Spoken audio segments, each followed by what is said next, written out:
A warning to listeners, this episode contains references to domestic abuse and violence. This podcast was made on the lands of the Wurundjeri people of the Kulin Nation, and we pay our respects to elders past and present, and to any Aboriginal and Torres Strait Islander people who may be listening.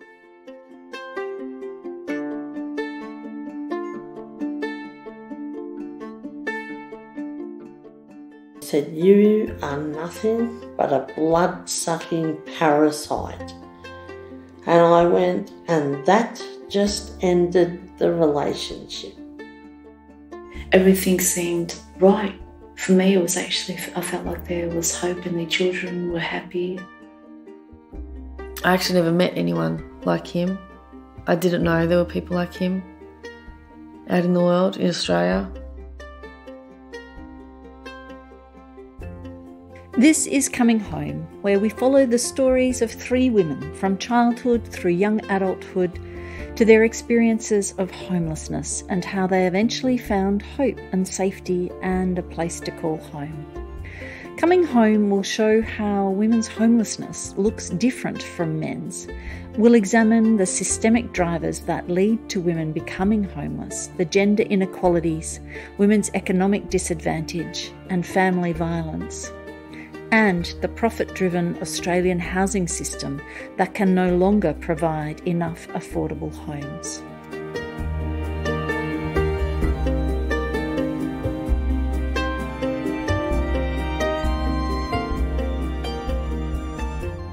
G'day and welcome back to this third episode of Coming Home. My name's Kate Lawrence. If this is your first time listening, I highly recommend that you go back to episode 1 and start there. The whole series will make much more sense. In this episode, Neen faces what she calls another fight of her life. Kiara tells the story of what happened after the end of her first marriage, and Mary falls in love and gives birth to her first child. Before we get started, let's unpack a bit more this idea of housing as a human right. Back in episode 1, we talked about our inalienable right to be part of and use planet Earth as a creature born to the Earth. Following on from this right is the right to safe and habitable housing. Birds have nests, lions have dens, wombats have burrows, and possums find hollows in trees. All creatures establish a place for themselves that they can call home, dependent on their needs and their lifestyle. Human lifestyles vary a bit, but housing generally involves being out of the weather with space to sleep and cook and toilet. And in our modern era, this involves a house or an apartment with electricity, hot and cold running water, a stove, and private rooms. A house is such an essential need for a human. It's a foundation for living, including and perhaps particularly for children and their carers, and not something that you ought to have to earn. Indeed, children can't earn the right to a house. And for adults without a house, it's impossible for them to earn enough to get one. The 1948 Universal Declaration of Human Rights states that everyone has the right to a standard of living adequate for the health and well-being of them and their family, and this includes housing. In a society that repeatedly and tragically fails to remember people over profit and ensure housing is accessible and affordable, we leave women with children, literally and figuratively, out in the cold.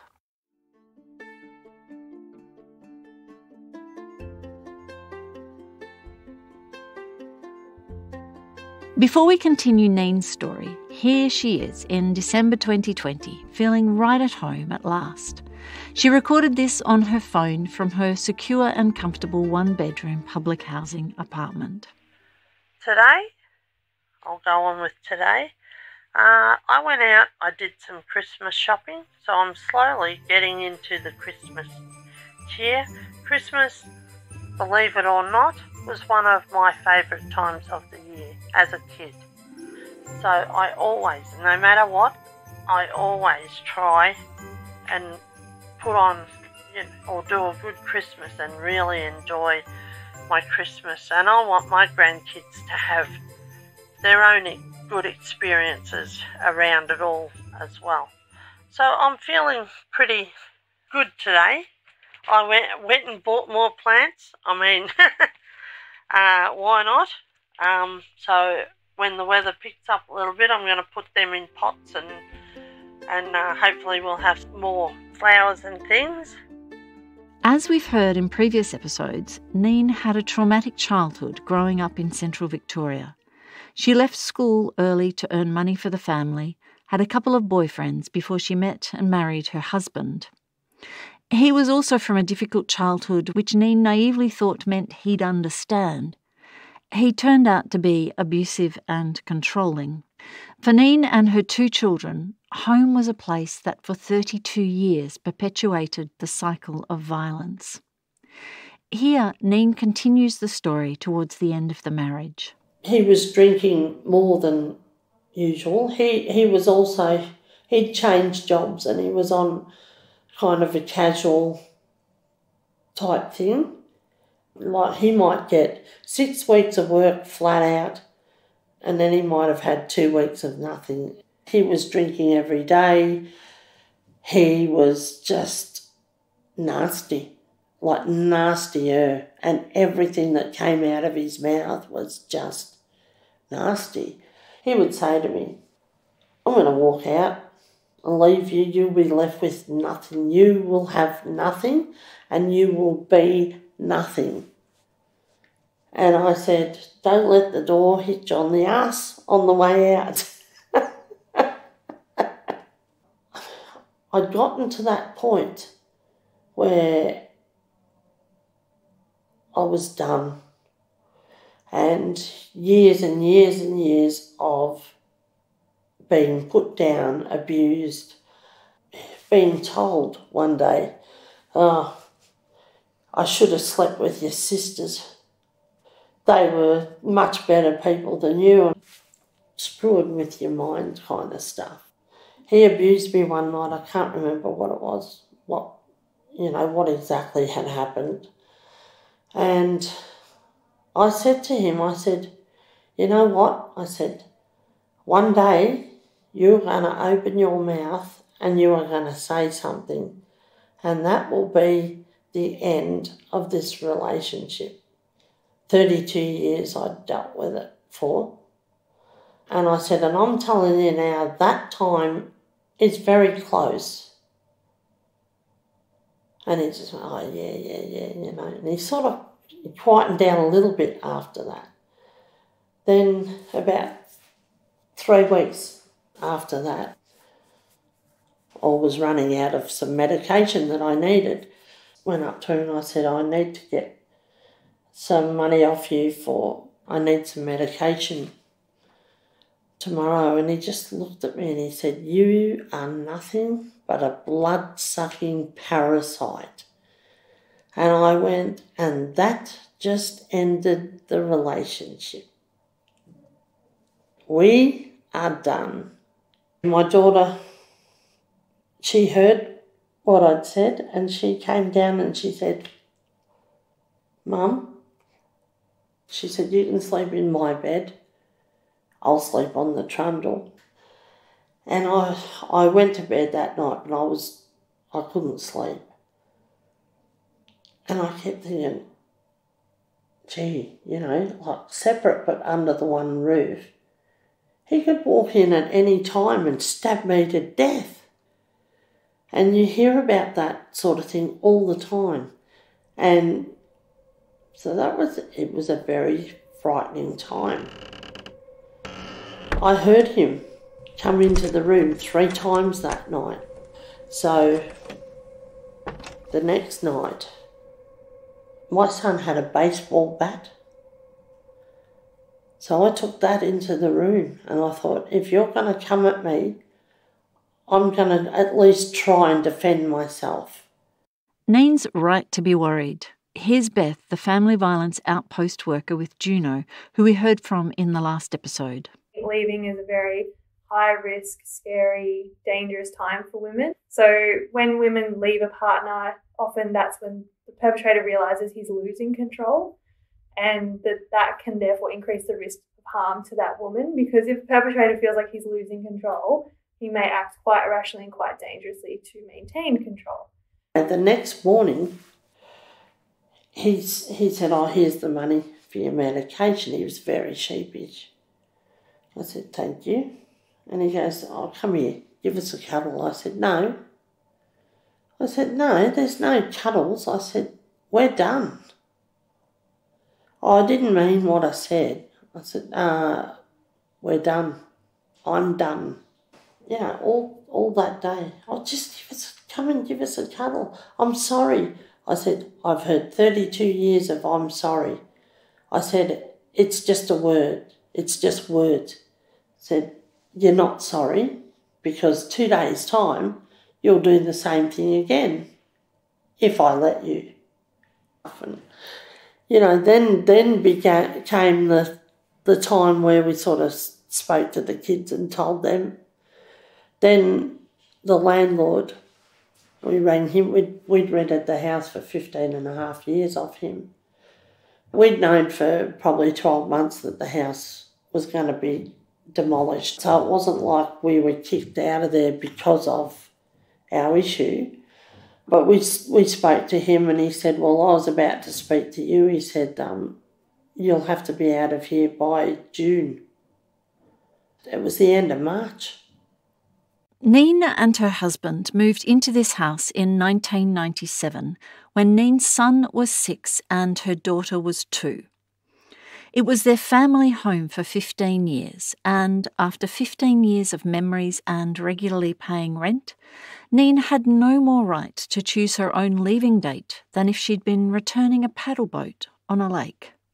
It's a contractual approach to tenancy that gives little regard to housing as a fundamental human right, and imposes no responsibility on landlords in relation to the intimate and essential need that a home fulfills. With minimal public housing being built, property investment skyrocketing and home ownership levels plummeting, Australia's private rental sector has been snowballing for the last 20 years. Here's Dr. Raynor from Melbourne University and the academic convener for the Hallmark Research Initiative for Affordable Housing, who we also heard from in the last episode. So the stats say to us that over the last 20 years, we've seen the amount of renting increasing and the amount of people home owning decreasing. And that's particularly obvious for young people, that we're seeing falling home ownership levels generally, but falling off a cliff levels of home ownership for people who are under 25, under 30, under 35. And we've very much been a country of homeowners, which has meant that Australia's tenancy rights have, by international standards, been quite low. The framework of Australia's property laws, imported from England, were traditionally based on supporting the ruling classes and therefore landowners, landlords. Until relatively recently, the interests of landlords have been well protected by the law at the expense of tenants. Landlords couldn't be sued in negligence, no matter how dangerous the premises were. They could insert harsh terms into leases, they could discriminate, withhold a bond, increase rent more than once a year. In 1975, the Australian Inquiry into Poverty wrote that the current body of landlord-tenant law in Australia is a scandal. It would take another 24 years until 1997, the same year Neen and her family moved in, for Victoria to pass new residential tenancy laws. While the shadows of these draconian historical laws are still with us, rental laws are beginning to change.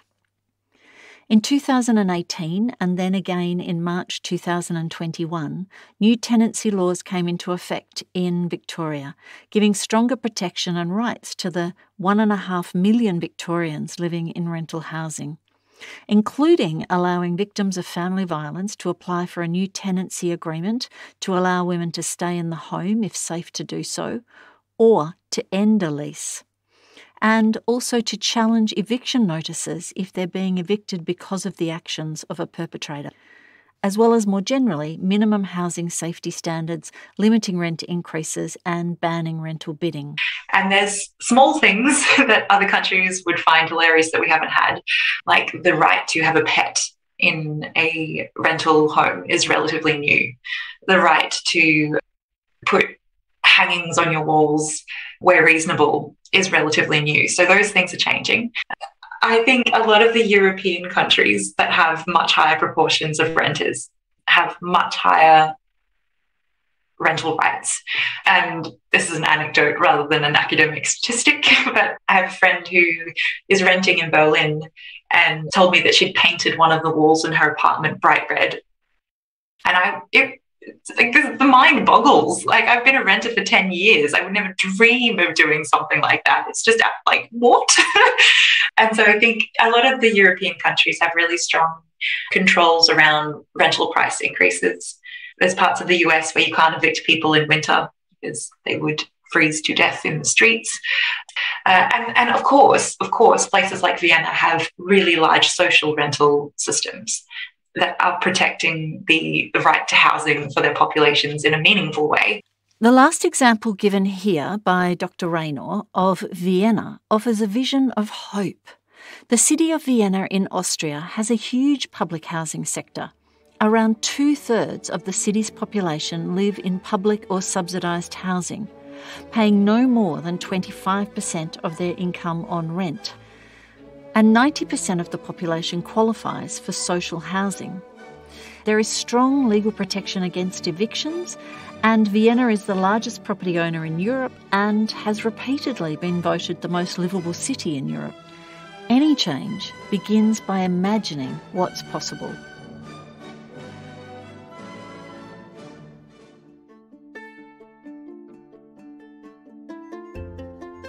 Kiara is the third of 4 girls raised in the northeastern suburbs of Melbourne in a traditional Vietnamese family. When Kiara left school, she worked in beauty therapy, expressing her deep artistic calling. She met and married the first man who came along and had 3 daughters. Her middle daughter has been diagnosed with autism. Kiara's husband proved to be unsupportive, unfaithful and financially controlling. He manipulated her into signing away her home that she'd bought before she was married. And when she found herself the live-in domestic for her children, her husband and her in-laws, while her husband had an affair, she'd finally had enough and she left. When I finally then went back to my mum and dad, I felt like a huge failure. I really did. They're better now, but initially they didn't take the news very long for many years. Every time I knew that there was family, friends coming over, I would actually take the girls, 3 girls in my car and drive off to the park, wherever it might be, McDonald's. We'll spend the whole day. If we drove back and there's cars still there, I'll take off again until everyone left, because the fact that Mum didn't want people to know that their daughter was separated and come back to live with her 3 children and 1 daughter supposedly with a disability. For Mum, it was a shame. I brought shame, embarrassment to the family. That was how they saw it. Dad was a bit more understanding. Yeah, I didn't feel like home anywhere for many years. So, yeah, it wasn't my house. It just felt like a burden to them.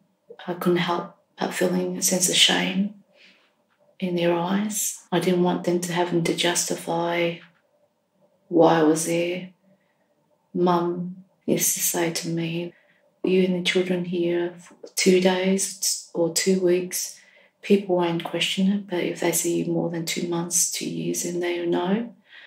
I know she loved me, but it felt like she was more, at that time, to me, hearing that, I felt like she was more concerned about what other people thought. And it made me then also feel guilty and burdensome on my parents. While Australia introduced no-fault divorce in 1975, when marriage is framed as one of a woman's life achievements rather than simply a potential aspect of everyone's life, often the unspoken expectation is that it's on her to make the marriage work, and it's to her shame if it doesn't. So many women blame themselves, make excuses for men's abusive behaviour, and try again to make it work. Kiara's leaving was an act of self-respect that took great strength and courage. Yet it was labelled shameful, not just for her, but she'd brought shame on her parents too. Hence why then I decided to finally look around for rent and cheap rental places and try to make it on my own. I didn't think that I would be accepted or approved, and especially with a child with a disability. But I was approved and there was a new start. This was great news for Kiara, but she also went into debt to do this and began to experience what is called housing affordability stress. Here's Dr. Raynor again. So housing affordability stress is usually associated with paying more than 30% of your weekly income on housing costs. And a really large proportion of lower income households are paying over 30%. And in many places, they're paying over 50%. And that's where the stress comes from, is how much money have you got left over to, pay for food, pay for your electricity bills, send your kids to school when you're paying that much of your income on housing costs. Despite the costs, Kiara was settled and excited and had made up her mind that she would live as a single mum, just her and her children. It was then that she met a man through her daughter's kinder. Initially he came about to be very, a gentleman, really kind, caring, affectionate, charismatic. Initially, he was at the kinder. I always note that he would always hold the door for parents. Was polite. I would always just say hello, thank you. That was it. There was times where I was struggling with it, where she was having a tantrum in the car, didn't want to get out of the car. And he says, can I help you? I said, no, I'm fine, I can manage. He would always try to start a conversation. I was very guarded. Even when it was raining, I was waiting to pick up my daughter. It was raining and it was standing by my window, and at times made me quite uncomfortable, but I never wanted to be rude, didn't want to offend him. There's times where he asked my number, I didn't give it to him.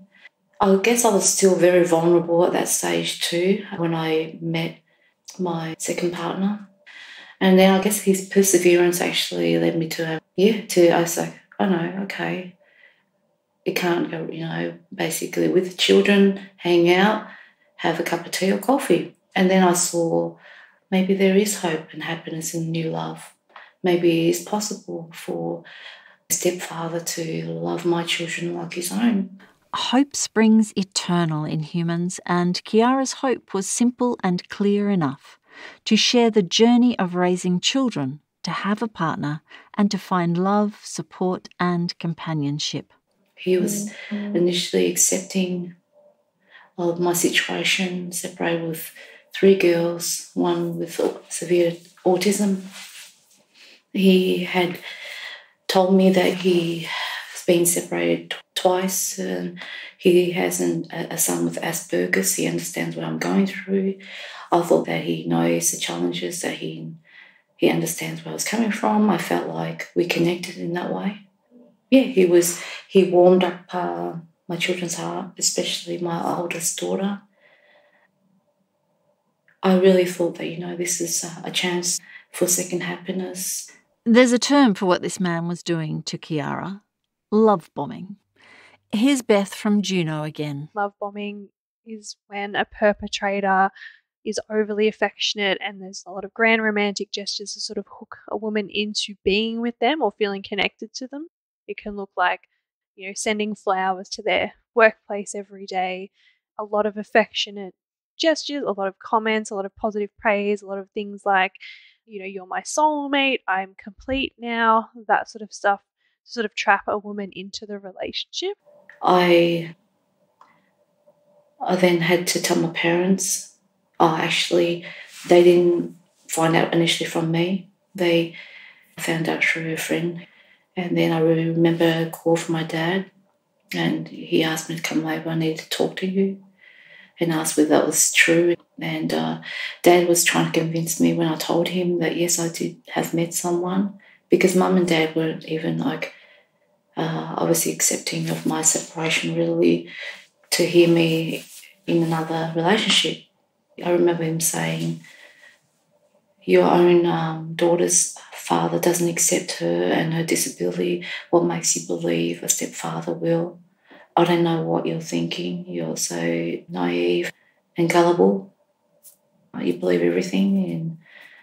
And obviously in Vietnamese.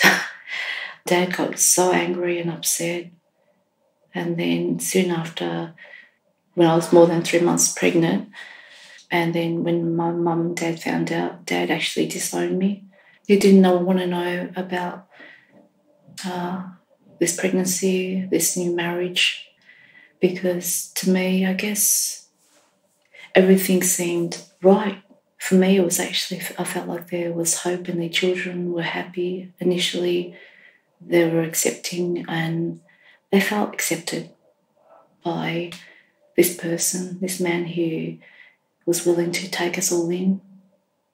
But things really changed. I started noticing his possessive behaviour, controlling behaviours even. I was a bridesmaid for a girlfriend, and, when I came back from the wedding, basically asking me, did anyone hit on you and everything. I said, the photographer tried to give me his number, but I didn't take it, and he lost it completely and convincing me that I took his number when I said, no, I just told you I didn't take his number. I saw the side of him, but then I also then went to justify that, but I guess if he didn't love me or didn't care, he wouldn't be jealous. And this jealousy kind of became controlling, excessive. Everything I did, how I did my makeup. If I wore a dress on a hot day, then I'm trying to impress the bus driver. The bus driver that came to collect my daughter for school and dropping her off. He would always check my phone. Even though my parents, they didn't want to know, but I knew that he was hurting my dad. My mum would just say that, come on, your dad says that, but you know how he is. He says things in the spare moment. She's trying to make peace. So Mum and Dad didn't attend the wedding.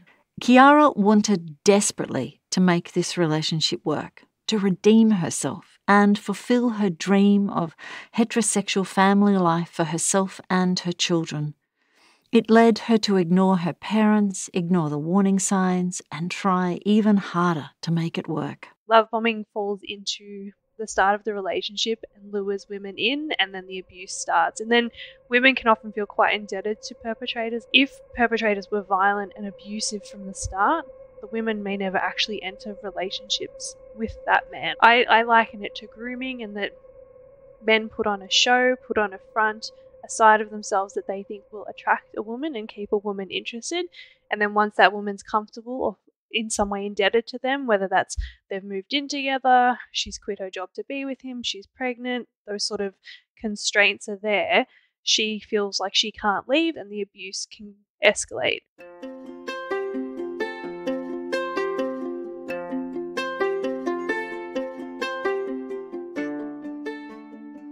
So far, Mary has told us about growing up in Melbourne in a Turkish family, the eldest of 4 girls, and the tragedy of her sister, closest to her in age, dying of cancer when Mary was 17.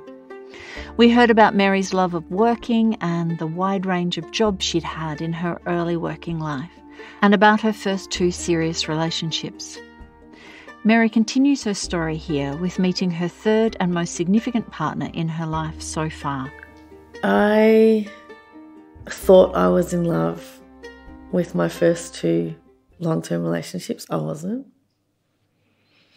And you can't choose who you love too.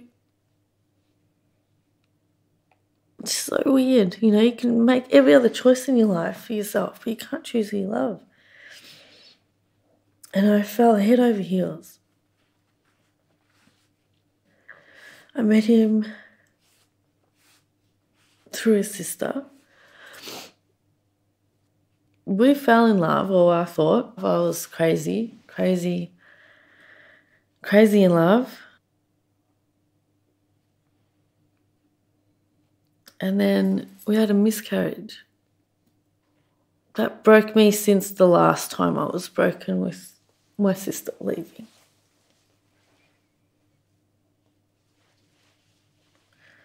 But he didn't give up. He still wanted to be with me. He still loved me. He still cared, which I didn't understand. I thought, why? I mean, I've just lost your kid. The disappointment of pregnancy loss is significant, but in our culture, when women's value and identity is powerfully tied up in our ability to bear children, there's an added layer. According to a study published in the US Journal of Obstetrics and Gynecology, around half of all women who have a miscarriage feel guilty, and more than 1 in 4 feel ashamed. This is despite the fact that a quarter of all pregnancies end in a loss. In recognition of this significant loss, in March this year, 2021, New Zealand became the first country in the world to provide paid bereavement leave for pregnancy loss. And in September, Australia followed suit. But he didn't give up after that, which kind of made me love him more somehow. We kind of got a bit stronger from that. And he got, in a way, better somehow. Like he wanted to work. He grew up completely different to my story. I actually never met anyone like him. I didn't know there were people like him out in the world, in Australia. They went from foster home to foster home when they were younger, and then my mum got them back. Well, he was in and out of jail during his 20s. I got a job at the State Revenue Office, Victoria, which made his eyes just open wide. Go, I don't know anyone that's ever gotten a government job like that before. Yeah, we kept going, and then we moved out together pretty quickly. And then it started.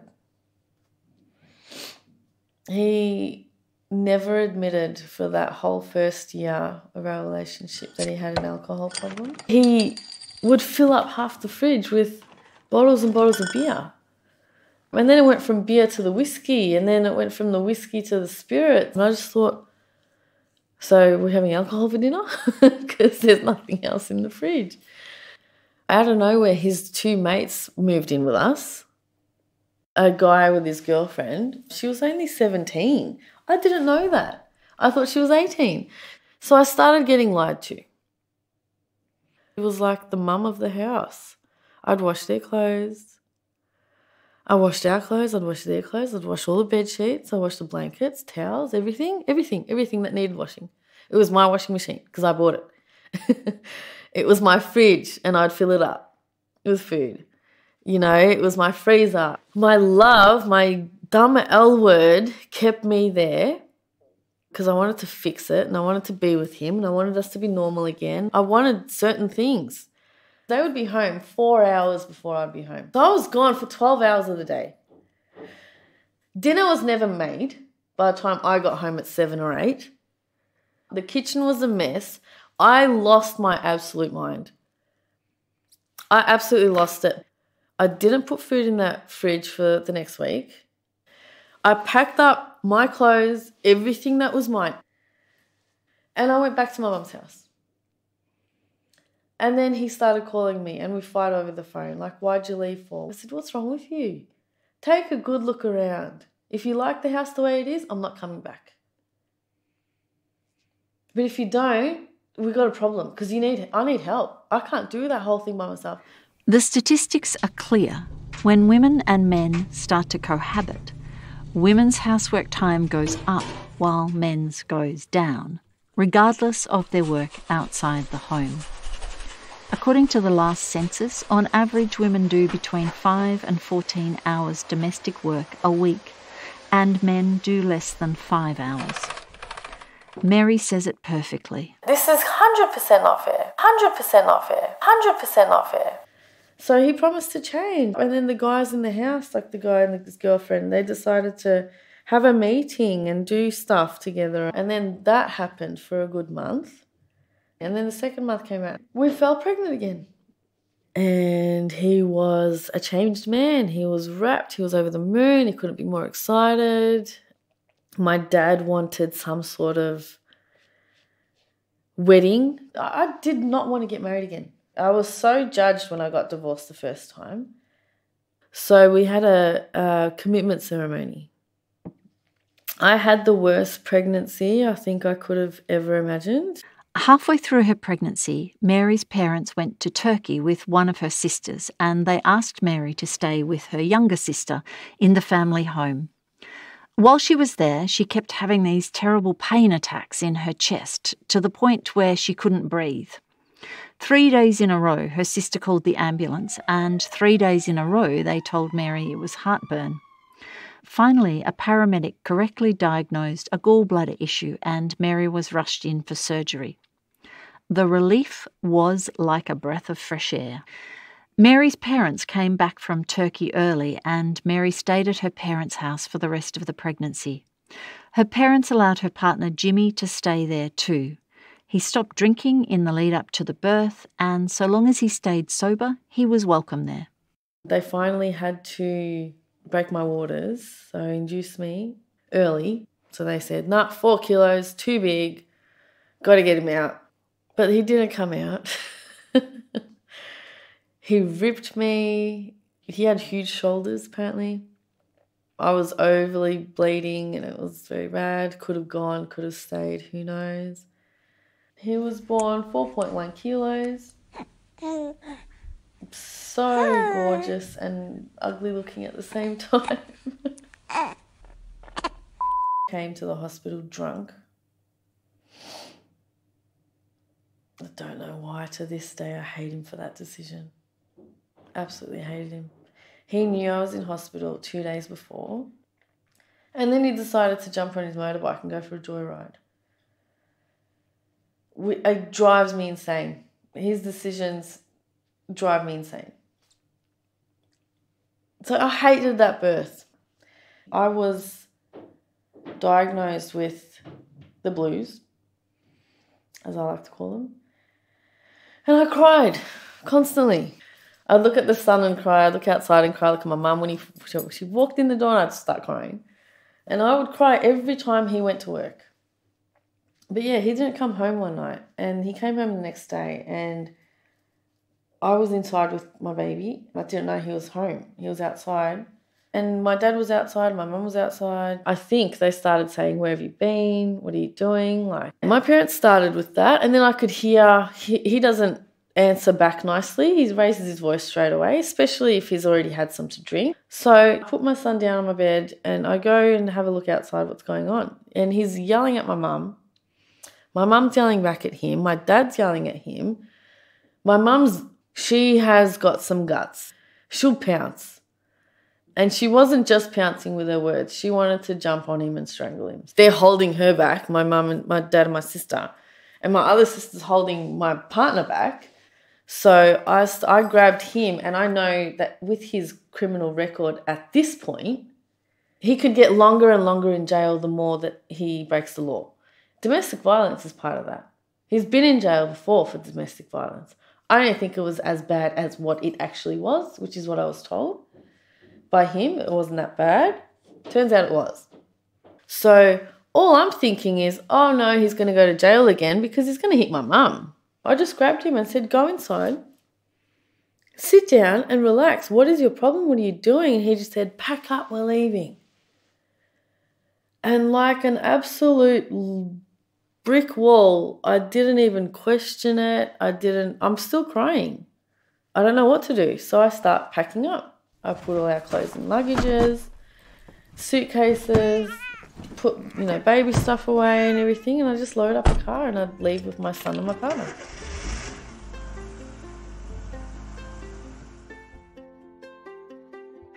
There's no doubt that having a child, particularly the first child, is stressful for both new parents. But there are particular factors relating to women. Mary's in a period psychology calls matrescence, which, like adolescence, is a period of becoming.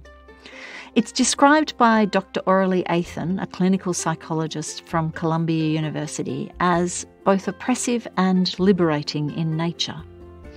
It's an experience of disorientation and reorientation. There's an acceleration of changes in multiple areas: physical changes in the body and hormonal fluctuations, psychological, changes in identity and self-esteem, social, a re-evaluation of relationships. There might be gains in social status or loss of professional status. And spiritual, existential questioning and a re-examination of faith. It's a delicate period with considerable mental health risks. According to Beyond Blue, 1 in 6 women will develop postnatal depression. In the middle of this transformation and with a diagnosis of baby blues, Mary is yanked away from the love and support of her family and isolated in a regional centre over 80 kilometres away.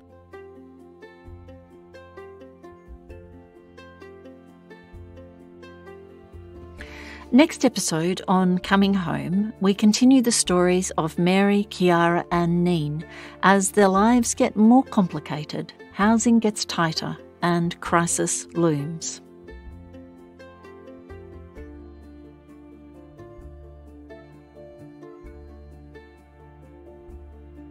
Thanks for listening to Coming Home, a podcast about the impact of Australia's inequitable gender culture and failed housing system on 3 strong yet ordinary women. If this podcast has raised any issues for you, please call 1-800-RESPECT on 1-800-737-732 or see juno.org.au for a list of support services. This podcast would not have been possible without the willingness of Kiara, Mary and Neen to so generously share their stories. It was time-consuming and not always easy. A deep and heartfelt thanks to each of you. If you like this podcast, please tell people. Word of mouth is the most common way people learn about podcasts, but liking, reviewing and sharing on social media also helps. Podcasting can be like speaking into the void, so we love hearing from listeners. This podcast is made by Juno, an intersectional feminist social change organisation run by women for women. Since 2002, Juno has been working with women and non-binary folk in Melbourne's north who are experiencing homelessness or family violence. Juno also advocates to improve systems and structures which contribute to gendered poverty, homelessness and family violence. You can find out more about Juno on their website www.juno.org.au and follow them on social media. This podcast is funded by a grant from Darebin City Council and we thank them for their foresight and commitment to women and housing. This podcast is created with script editing by Juno staff, with special thanks to Pai Ridachai. Theme music Wanderlust is written by Scott Buckley, scottbuckley.com.au and released under a Creative Commons licence. This podcast is written and produced by me, Kate Lawrence.